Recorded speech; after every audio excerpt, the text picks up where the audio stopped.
sniped down when he tried to go into Mars Electric.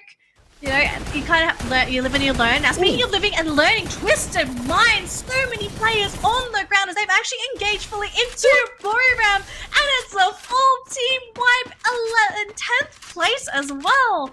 Twisted Minds, RRQ, two major teams already eliminated Neptune. And this is how Buriram United is if Moshi is part of the mix. It's just a few seconds after we saw them go in for the fight against Twisted Mind, and they just eliminated them. And Jonah did really help with that M79 grenade launcher. Now let's see if Team Falcons will be able to catch anyone from WAG, but WAG managed to jump in onto the rooftop, and they were not stopped by 6 Karma. And this time 6 Karma is targeting Team Falcons, thinking that they were WAG that they had their sights in earlier.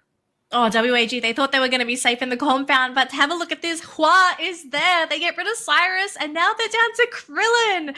So WAG, really, really tough game. They're going to have to hang tight here as the rest of our teams here. They found a compound. They're hanging tight. They're waiting to see where their next circle is going to be, and it's going to be almost dead center of Mars Electric. So anyone that is not within the vicinity right now, within any compound, is going to struggle to get in because the entry points are now rather limited. As a tackle round are being finished off by Retta of all teams, Neptune.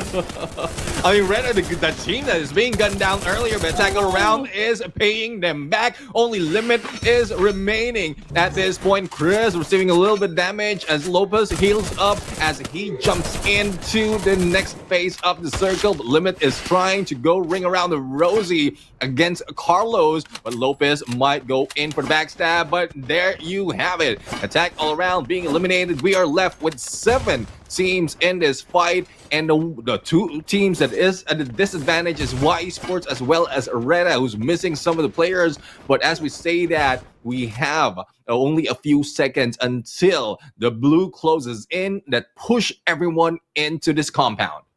Oh boy, Red has just flown in. They are right next to 6K. Buriram's also come in as well. They're going to try and boot out whoever their neighbor is too. Ooh. And that gets caught there. Hua really struggling because they don't really have the best compound at all to play with. Buriram, though, going to try and take a look on the other side of the compound to see can they spot anyone out. We do see Pain flying in right into Wassana's sights. Oh my gosh, Gus gets immediately cut down. Noda thankfully just able to scrape on by chucks down a glue wall. Oh boy, but that came at a cost there for Pain. A really, really painful cost. Oh yeah, definitely. I mean, a huge mistake for Pain, just jumping out in open. Most of the time, knowing that you have 7 teams fighting it out, you should jump in on either a rooftop or a compound, but they jump in open. They lost one of the players, and Pain will be feeling the pain in a moment as they get close to E1 Sports. But another shift has happened into the circle, and it heads into E1 Sports. But Buriram United is taking the lead on this fight, followed by Team Falcons, who have 8 and 7 respectively. And we do see our next circle here, Neptune, and it is right on top of E1 Esports. So they do have a bit of a positional advantage. Same thing with Buriram as well. So everyone else will have to fight their way through. Pain on the outskirts, going to have to play with their glue walls if they want to try and make their way in. But even then, they'd have to fight through Buriram, of all teams. And to be able to take down a Goliath team as Buriram, that's going to be a very big ask. You're kind of praying at the same time that another team is going to backstab Buriram and draw their attention away. Like, look at this. Everyone has their own compound. They're just waiting for the right time to come in. Retta's trying to make that call early, but they're just putting themselves in sight for Buriram to shoot them down. But Carlos is hanging on tight. The 6K, they're hearing the sound as well. And they're also thinking of sticking their nose into Buriram's business.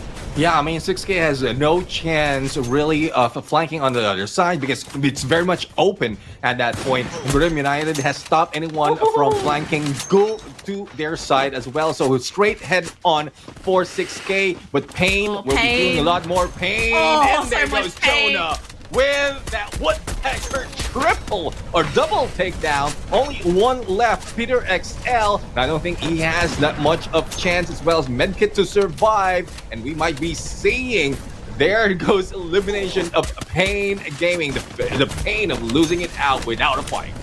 Oh, but E1, they've decided to stick their nose out into the open as well, basically inviting Buriram to potentially fight into. And we do see a monster truck being summoned in as well, so they do have a little bit of extra cover to work with, potentially even some monster truck action if we do end up in one of those very late game situations where it's basically a battle of blue walls.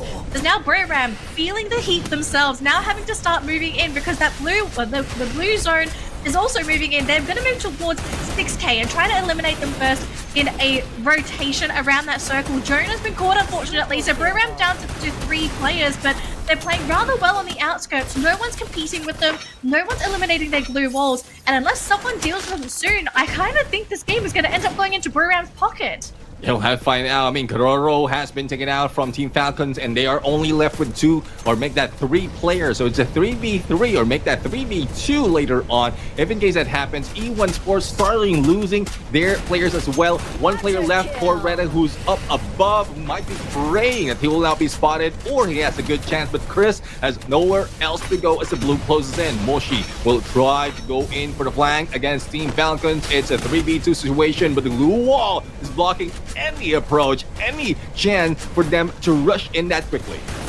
Man, this counterclockwise dance is working in favor of Buriram so far. They are just killing everybody that is in their sights, but now it's time for that monster truck to come into action. But it's for Falcons this time, who actually managed to get a knockdown onto Visano as they push out Power as well out into the blue zone. He gets caught too. Monster truck does finally burn down, but Falcons then down left 2 on fire as Buriram should secure the booyah for game number 1. But oh my gosh, that was a totally interesting end.